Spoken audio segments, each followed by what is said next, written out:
You are now listening to the audio version of an article from socialscienceportal.com. Copyright 2012 by socialscienceportal.com. All rights reserved. Racism is okay if you call it something else.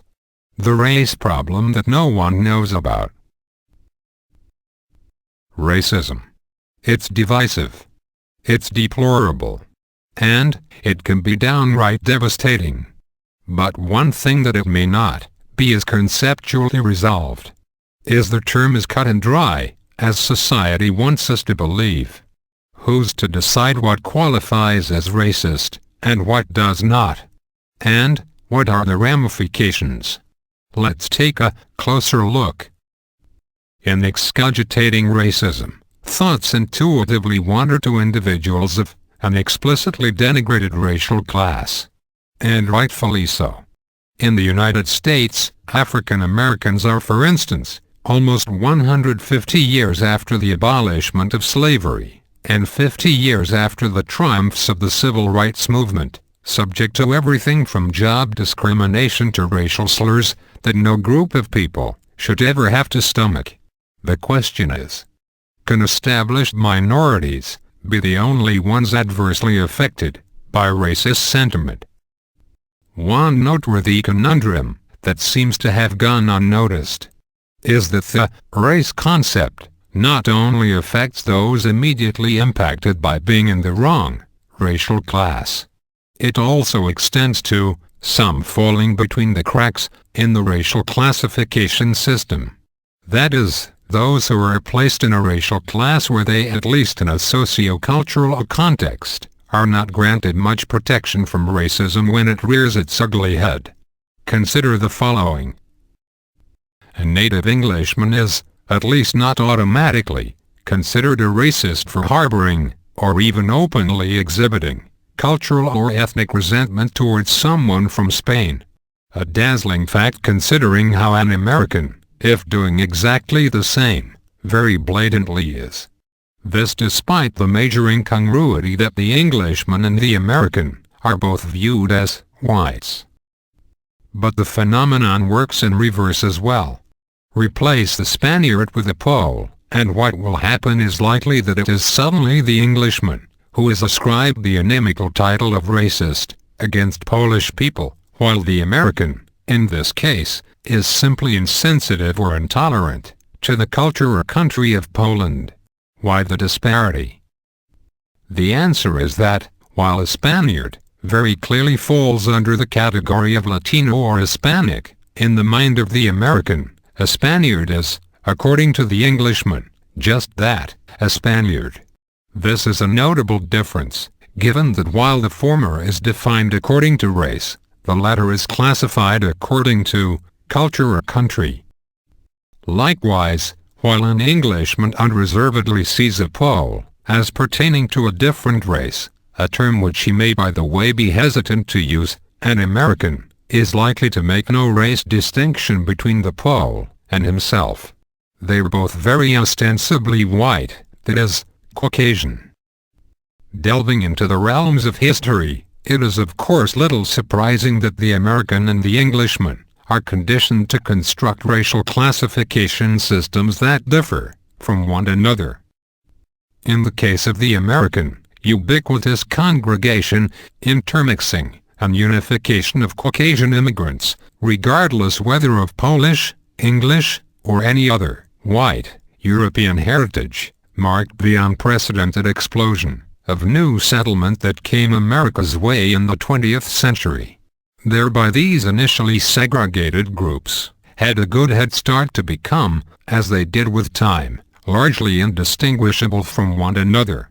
And as it often is with language, when a linguistic concept of reality is no longer considered applicable or true, in this case that Poles and other white Europeans were inherently different, so goes the concept that is out the window and into oblivion.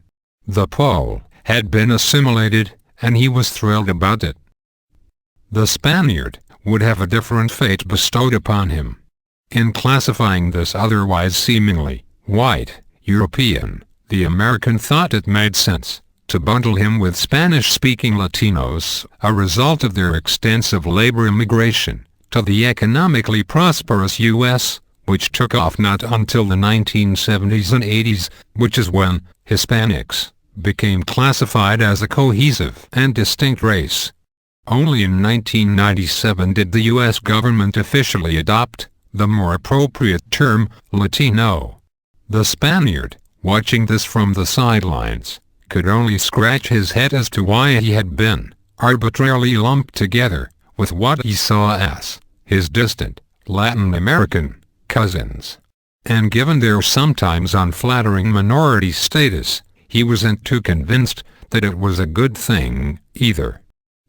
Meanwhile, the Englishman would develop a completely different classification system based on the prevailing historical and socio-economic situation of his own country. Particularly due to the variable impact of Nazi Germany on the countries of Europe during World War II.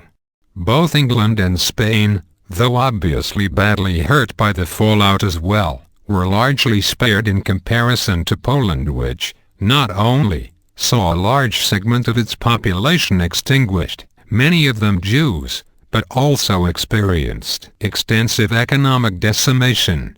As England and Spain rose from the ashes in subsequent decades, this divide would become even more pronounced by the fact that Poland, in conjunction with most of Eastern Europe, was under the iron fist of the Soviet Union, something which further exacerbated Poland's already grim economic situation. As the decades waged on, it was only natural that Poles sought refuge and opportunity in the affluent western part of Europe to create a better life for themselves, and albeit most were sincere and righteous in their undertaking, a few of them engaged as immigrants from poor countries sometimes do in criminal activity, consequently tarnishing the reputation of the many. That is, those who fit the mold of honest, hard-working Poles. For the Englishman, understandably, this trend only contributed further to cement the notion that, while he and the Spaniard were somewhat one of the same, the Pole was to be treated differently. If not explicitly through actions, then at least so in words. The Englishman and Spaniard didn't belong to the same linguistic branch, nor did they look very much alike. But what they did have in common was they were both Western Europeans, and the Pole was not. He had become Eastern European, and so being somewhat second class. Racial class, that is. But maybe it wasn't so bad. What the Pole in England and the Spaniard in the United States had not yet realized was that looks sometimes deceive with regard to the consequences of racial classification. Intuitively, it may seem like being placed in a racial class that many of society's members look down on and treats badly is a bad thing. And most of the time, it is. But not always. And that's because being racially disadvantaged, paradoxically, can confer an advantage. To illustrate this, imagine the following. A Polish man is viciously assaulted, not in England, but in America. His attackers pounce on him not to take his money, but simply to vent rage against Poles that they've had pent up for years. Maybe they've had property stolen from them by Poles. Maybe their parents did. Or maybe they are Russian immigrants to America, harboring long-held grudges about perceived past wrongdoings by the Polish people at large. In any case, it doesn't really matter. The barrage of punches that they just delivered was not random in nature. It was racially motivated. Even assuming that the perpetrators are found, arrested, and, in the best of cases, prosecuted in accordance with hate crime laws, the Polish victim of the assault might not be at peace. Why? Because not unlike that which determines the value of real estate, social constructions of racism boil down to one fundamental thing: location. The Pole can probably expect his friends, co-workers, and perhaps even the community in which he resides, to vocally condemn his physical abuse. However, because few of his American peers are able to fathom an act of racism between what they see as equal whites, the atrocious event will forever be remembered, not as that, but as a manifestation of so-called ethnocentrism, imposing one's own culture on those of others, or, at best, as xenophobia, the disdain of people from other countries. And this applies almost as well if the victim is Spanish, the crime occurring in England. So, what's the big problem? While the word racism is included in every American's and Englishman's vocabulary and has accumulated forcefully negative connotations over the last century, terms like ethnocentrism and xenophobia have not. Many people, perhaps a majority, might not even know what they mean. And this being so, the repercussions of the scenario just mentioned are not only a lack of social vindication for the victim. Worse yet, they are somewhat of a free pass for the culprits. Let's face it, exerting violence on someone seems a lot more detestable if it is sparked by racial hatred. And in a case like this one, few are going to acknowledge that it is. The lesson to take away from this is that unlike the marvel of beauty, racism is not something in the eye of the beholder, nor is it even in the eye of the culprit. It's in the eye of society, because it's society, whatever its regional, and moreover subjective racial history, that determines racial classification, and thus inadvertently, what is racist, and what is not. And as evidenced by the fact that not every person in society shares those racial concepts, things can get cumbersome. Very cumbersome. But worst of all, extremely unfair to the victim. And that's regardless of their origins. You have just listened to the audio version of an article from socialscienceportal.com.